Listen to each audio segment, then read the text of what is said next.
Ya, terima kasih Anda masih bersama kami di Klik Indonesia Petang. Saudara, Komisi Pemilihan Umum KPU RI menegaskan rekapitulasi hasil penghitungan suara berjenjang tingkat nasional digelar secara terbuka. Masyarakat bisa menyaksikan melalui tayangan streaming di kanal YouTube resmi KPU RI. Komisioner KPU Idam Holik menegaskan perhitungan suara berjenjang tingkat nasional yang saat ini masih berlangsung digelar secara terbuka. Idam Holik menyebut masyarakat bisa menyaksikan melalui tayangan streaming di kanal YouTube resmi KPU RI. Hal itu disampaikan Komisioner KPU di sela-sela rapat pleno terbuka rekapitulasi perhitungan suara berjenjang tingkat nasional di kantor KPU RI Jakarta. Sejak hari Rabu tanggal 28 Februari 2024 sampai dengan hari ini, KPU masih melakukan rapat pleno terbuka rekapitulasi hasil perolehan suara di luar negeri. Rapat pleno terbuka ini dibagi menjadi dua panel, ada panel A dan panel B. Saat ini masih berlangsung, prosesnya alhamdulillah berjalan lancar. Dan kegiatan rapat pleno terbuka rekapitulasi tersebut dapat disaksikan oleh masyarakat Indonesia melalui akun YouTube KPU. Kami live streamingkan kegiatan ini. Sejak Rabu 28 Februari 2024, KPU RI menggelar rapat pleno terbuka rekapitulasi berjenjang tingkat nasional. Memasuki hari kelima, KPU RI masih menggelar rekapitulasi dari Panitia Pemilihan Luar Negeri atau PPLN.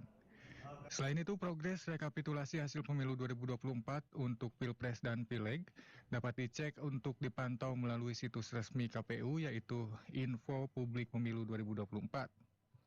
Adapun pengumuman rekapitulasi hasil pemilu 2024 akan dilakukan setelah seluruh progres rekapitulasi di tingkat kecamatan, kabupaten kota, hingga provinsi selesai dilakukan.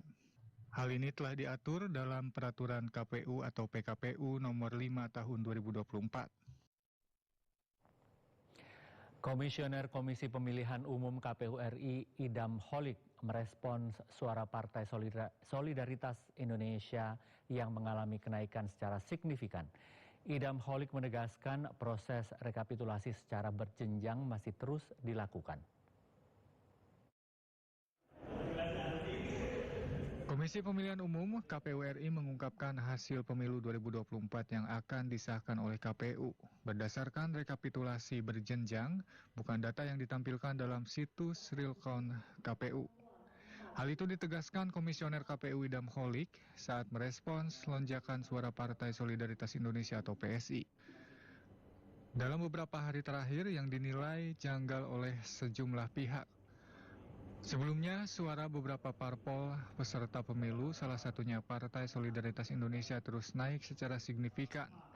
Berdasarkan data penghitungan cepat atau real count KPU hingga 2 Maret 2024, suara PSI terus meningkat dan meraih 2.390.480 suara atau 3,12%. Sementara data dari hasil hitung cepat atau quick count, sejumlah lembaga survei suara PSI tidak mencapai 3%. Komisioner KPU Idam Holik mengatakan perolehan suara partai politik peserta pemilu 2024 bersifat statis. Hingga saat ini hasil penghitungan suara masih berjalan. Idam Holik mengaku tidak memahami apa yang dimaksud dengan lonjakan suara PSI tersebut. Kami belum mengerti yang dimaksud dengan lonjakan tersebut itu lonjakan apa. Yang jelas Undang-Undang Pemilu menegaskan bahwa perolehan suara peserta pemilu yang disahkan oleh KPU itu adalah berdasarkan rekapitulasi resmi yang dilakukan mulai dari PPK, KPU Kabupaten Kota, KPU Provinsi, dan KPU RI, dan saat ini sedang berlangsung rekapitulasi berjenjang tersebut. Hal senada diungkapkan perwakilan Partai Solidaritas Indonesia atau PSI. Wakil Ketua Dewan Pembina PSI, Grace Natali, menilai wajar adanya penambahan suara saat KPU melakukan rekapitulasi hasil penghitungan perolehan suara pemilu 2024. Oleh karena itu, Grace Natali mengingatkan semua pihak agar tidak tendensius dalam menyikapi penambahan suara untuk PSI.